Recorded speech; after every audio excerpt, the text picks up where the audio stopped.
Here's a classic vector problem. It's an example of static equilibrium. There's a weight hanging from two cables. This is a ceiling or beam that they're hanging from. And the, I guess I could go across here. It doesn't matter. Anyway, there are two cables and the weight is attached here.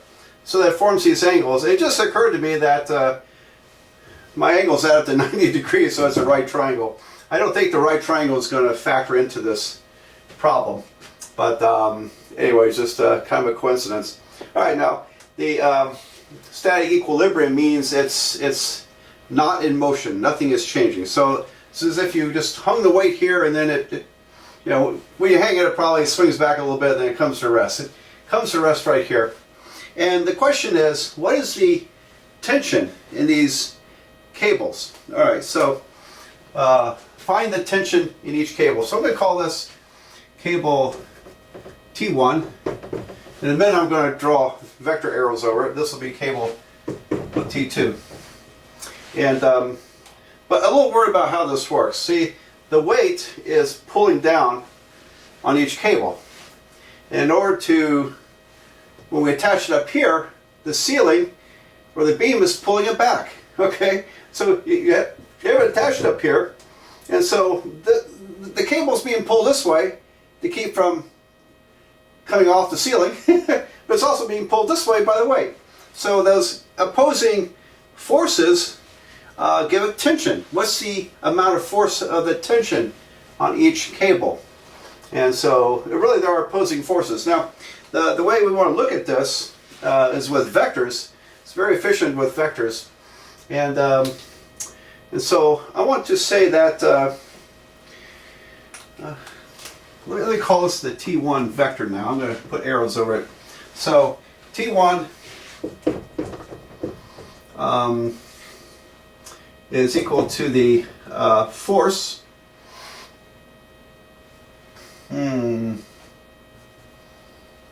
tension. T1's the cable. Okay, and I got it pointed opposite direction here. All right, but the absolute value of the tension of the T1 vector, I'm going to call that little t1. This is the tension or force on the first cable. So this is the tension or force on the on first cable. And then same with T2. Little t2 will be the tension force on second cable. I don't think I used my ditto marks quite properly there, but I didn't want to rewrite that sentence. You probably didn't want to either. All right, so T1 represents the opposing force on this cable, and T2 the opposing force here, and this is the weight vector. This is weight. Is the weight vector? Weight vector. Weight vector. All right. So a cast of characters. You know, I'm going to draw some more here, so hopefully this will really start to make sense. So I got to be a little careful here because force. Force is in two dimensions or higher dimensions. Force is a vector. Okay. It has magnitude and direction. So in other words, force has direction. But the tension is measured in a unit of force. In this case, we'll use pounds since that's 200 pounds. So pounds is a scalar unit of force. Okay. But T1 is the force vector opposing the weight, holding up the weight, and T2 is the force vector holding up the weight there. So let's see if we get that straight here. So T1 is a force vector, and its absolute value is the tension. It's a scalar force. Maybe I should write scalar force on the first cable. Alright, so you're probably not too used to that word scalar, are you? A scalar, when I say scalar force, I mean the numerical force in pounds. without direction. So without direction, the numerical force is a scalar force. All right, whereas T1 as a vector is the force vector. All right. Well, when we do the problem, I don't think it's going to be such an issue. Okay, so the secret here is to draw a nice frame of reference. So, and I'm going to make this the origin. So, there's my XY plane, like so. And this weight is pushing down at 200 pounds. So this is minus 200J. So W is minus 200J. All right, so down is negative, up is positive. If we do it that way, then weight would be 200 pounds in the J direction, negative direction. T1 and T2. All right, of course I'm running out of room here. I'm going to have to write all this out, but I need their correct angles. Now, T2 is easy because the ceiling and this x-axis are parallel. That's a transversal, so that 36 degrees equals that 36 degrees. So T2's vector has a direction of 36 degrees, whereas the T1 vector has a direction of these are equal, 54. 180 minus 54 is, I don't know, what is that, 126? I think it's 126 degrees. And 170, yeah, 126 degrees. So T1 is in a direction of 126 degrees. T2 is in a direction of 36 degrees. Got that? And weight is just down. It's 270 degrees, but just call it minus 200J. Okay, so I'm going to make some room, write some equations, and we'll solve this problem. So our T1 vector is the scalar force, little t1, absolute value of the vector is the scalar amount of force. It's in pounds, times the cosine of 126 degrees I plus, and there'll be T1 sine 126J. So literally, the length is little t1, and the angle is 126 degrees. So we convert that to vector. T2, very similar. This length is little t2, okay, the scalar force. T2 cosine 36 degrees I plus T2 sine 36 degrees J. And then the weight vector is still down, minus 200J. Now, in static equilibrium, here we cut to the punchline. All three forces cancel out. So in other words, if I add T1 vector plus T2 vector plus the weight vector, that equals to the zero vector. In other words, in static equilibrium, the sum of the forces at play when added together equal to zero. So everything cancels out. And the zero vector is literally 0I plus 0J, incidentally. Okay, so I'm going to probably have to erase this diagram. Sorry, but we'll remember that the T1 vector is pointed this way and T2 is pointed that way. And I'm going to write this out, and then we'll solve it. Well, I made some room, and I'm going to fill in this equation. So T1, I have T1, little t1 cosine 126 degrees I plus little t1 sine 126 degrees J plus that vector, little t2 cosine 36 degrees I plus little t2 sine 36 degrees J, and then plus W, that's minus 200J, equals 0I plus 0J. Okay, so there it is. T1 plus T2 plus W equals 0. Works out to this. I'm going to plug all that stuff in. All right, now this gives us a system of two equations with two unknowns. My unknowns, of course, are the two tension amounts. And so I'm going to separate the i's into one equation and the j's into another equation. So the i's are T1 cosine 126 degrees. That's this one. Here's the other I.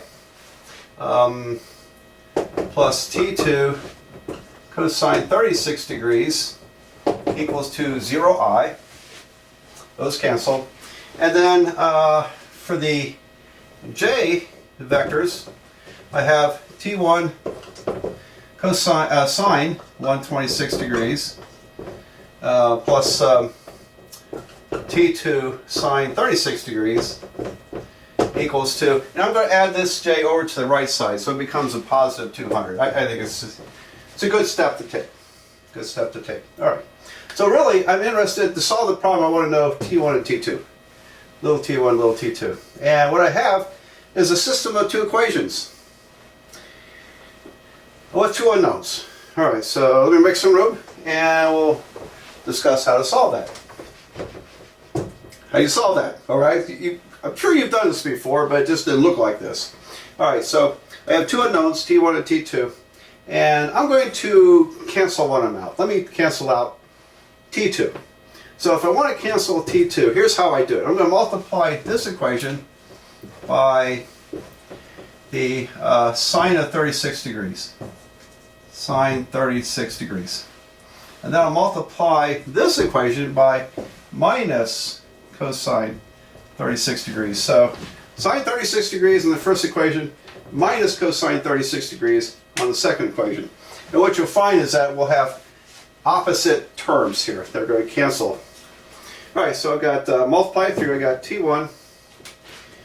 Let's see, T1 sine 36 degrees cosine 126 degrees. Okay, plus T2 sine 36 degrees cosine 36 degrees equals to 0, because the right side is still going to be 0. And then over here I've got minus T1 sine 126 degrees cosine 36 degrees. 36 degrees. And then minus T2. Let's see. Sine 36 degrees. Cosine. Yeah, cosine 36 degrees. That's right. What was I thinking? Equals to, and then negative 200 minus 200 times the cosine 36 degrees. Okay, so it's a messy problem, isn't it? It's a messy problem. And but I think it's less messy by saving the sine and cosine calculations till later, rather than getting decimals. It would really be messy. Okay, but when we add these equations together, these two terms are opposite signed, so they cancel. And over here, I'm going to, when I add these together, I'm going to factor out T1. I'm going to save a step. So when I combine these, I'll factor out T1. T1, parentheses, sine 36 degrees, cosine 126 degrees, minus sine 126 degrees, cosine 36 degrees. And the right side is negative 200 cosine 36 degrees. Okay, so I saved a step in writing by just pulling out the T1. Okay, we almost got it. I need to solve for T1, so I'll go ahead and write it out. You might be okay punching it from there, but I want to show the step. So T1, oh boy. I probably erased my information that will give me T2. Oh boy. Yeah, that may have been a mistake. Okay. No, I can get T2 from this equation. Okay. All right. So you'll see what I mean if you didn't quite catch that. All right. So T1 equals to negative 200 cosine 36 degrees divided by that mess, sine 36 degrees cosine 126 minus sine 126 degrees cosine 36 degrees. Okay, so put that in parentheses in your calculator. Okay, it'll go better for you. All right, so I'll punch it in. You should try punching this too. Make sure you can get it.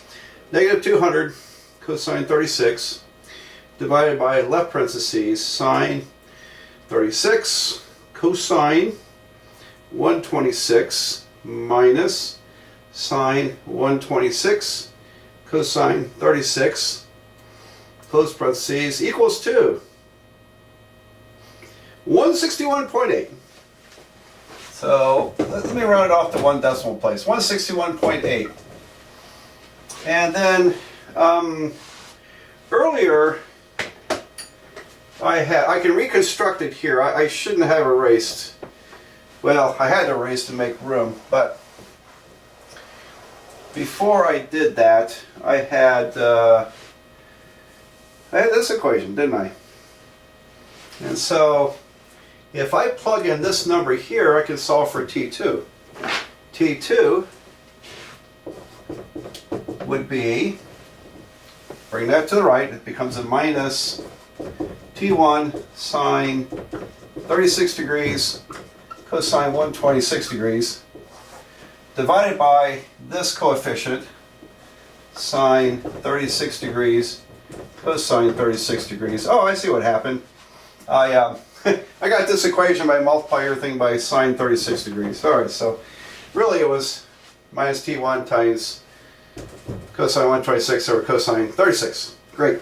All right, so I got T1 here.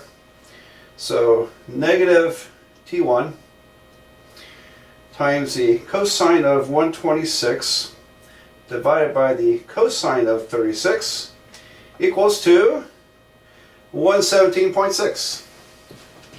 Round it off. 117.6. All right, so tension on the left cable is T1, 161.8 pounds, semicolon. Tension on the right cable is 117.6 pounds. Okay, there we go. So there's the static equilibrium problem. And so yeah, it's a mess, isn't it? They're kind of messy to solve.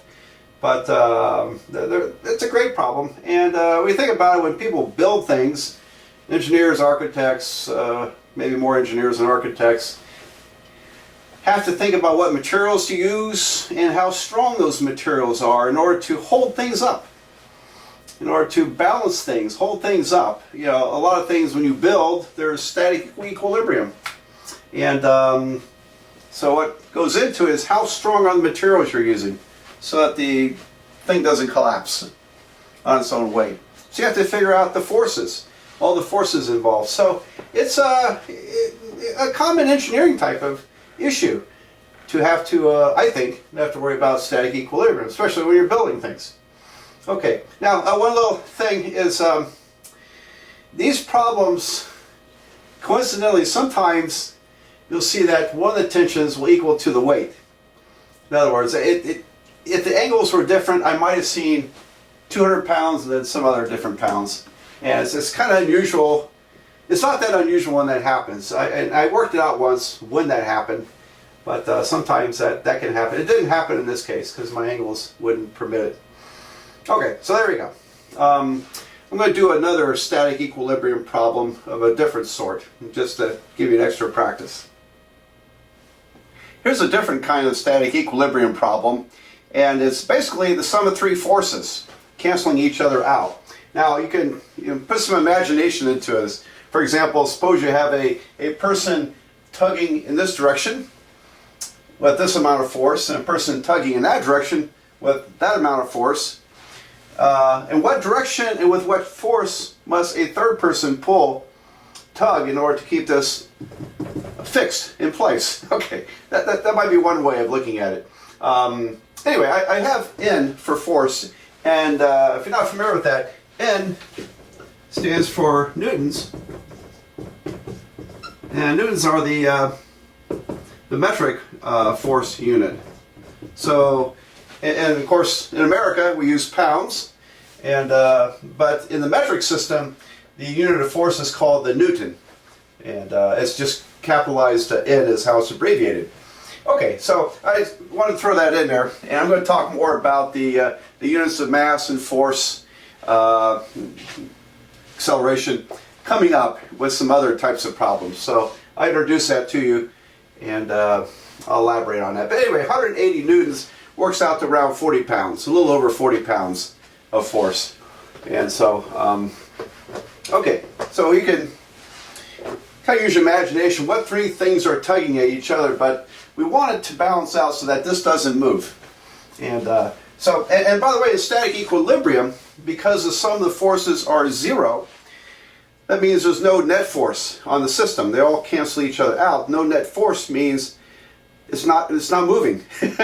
Nothing is moving, because in order to move, you need to exert a force upon a mass in order to accelerate it.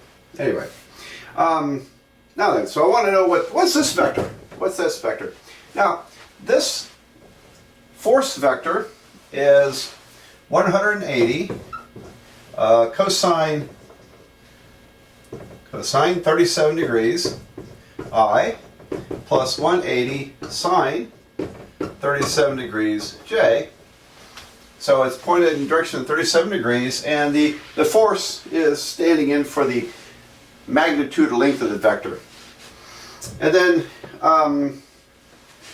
I have this vector. I'm going to add these together.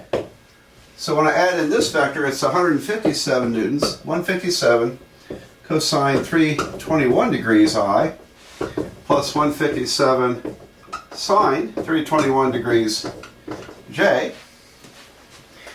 And finally, this vector here, what in the world? Well, let's say that the scalar force is little f. So I have f cosine of what angle? I don't know. I'll call it theta.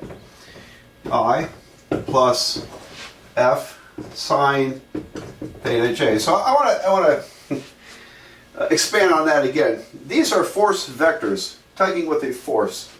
Force in two dimensions is a vector. You could argue in one dimension it's a vector. It's either forward or backwards. But force has direction in physics. It has direction. But we also think of it as force as being something like a weight. And so I'm using little f to represent the numerical value of force, but not the direction. In order to factor in the direction, I need the angle. And so as a vector, it's little f in force in pounds, newtons, at theta degrees. Okay? And so the numerical value of force times cosine theta I plus f sine theta j is going to give you the force vector, as a force as a vector. All right, and this equals to the zero vector, which means 0I plus 0j. So I have to solve this equation, and it's not as bad as it looks. For one thing, this is just a big number. That's just a big number. And I can factor f out. So I'm going to calculate this number now. I think I'll just go ahead and work it out. And but again, one last time, because these cancel out, this point here, whatever this object is they're tugging on, is not moving. So I have to figure out, how do I get these forces to balance out? Okay, so let's calculate this stuff right here. Oh, no, hang on. I have to separate this into two equations, don't I? Because I have equations with I vectors and equations with j vectors. So let me work that out. That's 180 cosine 37 degrees plus 157 cosine 321 degrees plus little f cosine theta equals to 0. So this comes from the I components, the horizontal components of the vectors. I just pulled off the coefficients. And then we'll do the same thing for j, the j vectors. 180 sine 37 degrees plus 157 sine 321 degrees plus f sine theta equal to 0. All right, so this is where I need to be. I need to be here. And now what I meant, the numbers, this is a number, that's a number. And I'm not going to get too heroic about that. I think at this point it does make sense to go ahead and compute the numbers. And then I'll transfer them to the right side by subtraction. So let's just make some room here. And then we'll have to figure out how to solve for f and low force F and also for angle theta. All right, so I've got going to calculate these two terms, add them together. 180 cosine 37 plus 157 cosine 321 is 265.8. I'm gonna go one decimal place. So 265.8 plus f cosine theta equals to 0. And I said I was going to move this to the right side, right? That's a negative. So that would come over, it would be f cosine theta would be minus 265.8. All right. And then I'll do the same thing here with these terms. 180 sine 37 plus 157 sine 321 is just 9.5. So I have f sine theta is 9.5. Okay. You know, I kind of have a second thought here. Let me go ahead and go two decimal places just to get a little better precision. I have, you know, some experience in this, so I have kind of a pretty good intuitive feel how much precision I need. But let's go with two places. This is actually negative 265.77. And by the way, this was a minus because that's positive 9 something. Subtracted becomes a minus 9.52.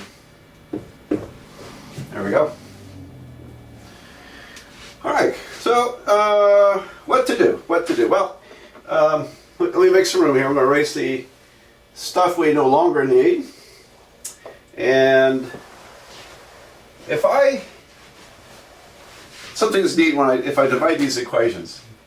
If I divide these equations, f cancels. I get cosine theta over sine theta equals 2.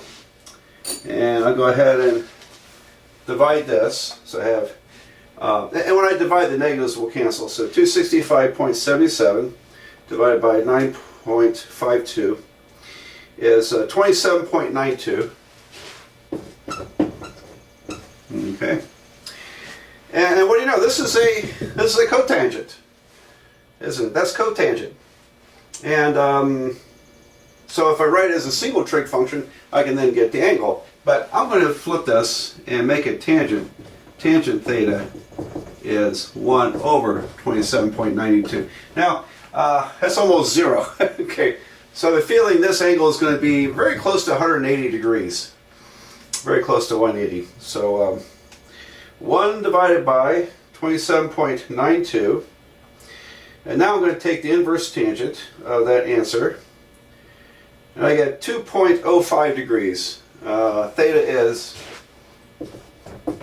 inverse tangent of 1 over 27.92.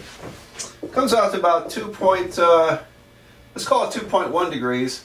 However, 2.1 degrees is pointed this way, and I need to be pointing over here in order to counterbalance. So again, it's another quadrant thing. I need to add 180 to this. I get 182.1 degrees. All right, so my diagram is not so accurate here. The arrow actually comes down this way, just a little bit past 180. So my diagram is kind of far from perfect there, but there you go. All right, now then, well, that's great. Well, once I have the angle, then I can just plug it in here and calculate. So I guess I'll go with this one. So if I take my answer, which was 182.1 degrees, and I take the sine of it, sine, my answer And then I've got, well, let me say this. F equals to minus 9.52 over sine of 182.1 degrees. Okay. So I better try that again. Let's see. All right, so rather than calculate this, let's first solve for F. Now I'll calculate that. All right, so negative 9.52 divided by sine 182.1. All right, it's going to give me 259.8. And it is positive because we actually have two negatives that cancel here. So 259.8. Great. That'll be in newtons. So I have the direction, 182.1 degrees, and I have the scalar force, 259.8. So I want to write the answer out, and then we'll be done with this problem. Okay, so the balancing force, I'll call it this, the balancing force. The balancing force is 259.8 newtons in a direction of 182.1 degrees. There we go. So that wasn't such a bad problem, was it? Wasn't such a bad problem. Not like that. Some of those other problems we've done. Okay, now I'm going to. I think we have comes to mind are two more topics in vectors: the angle between vectors, and also the idea of work. So let's go on to the next.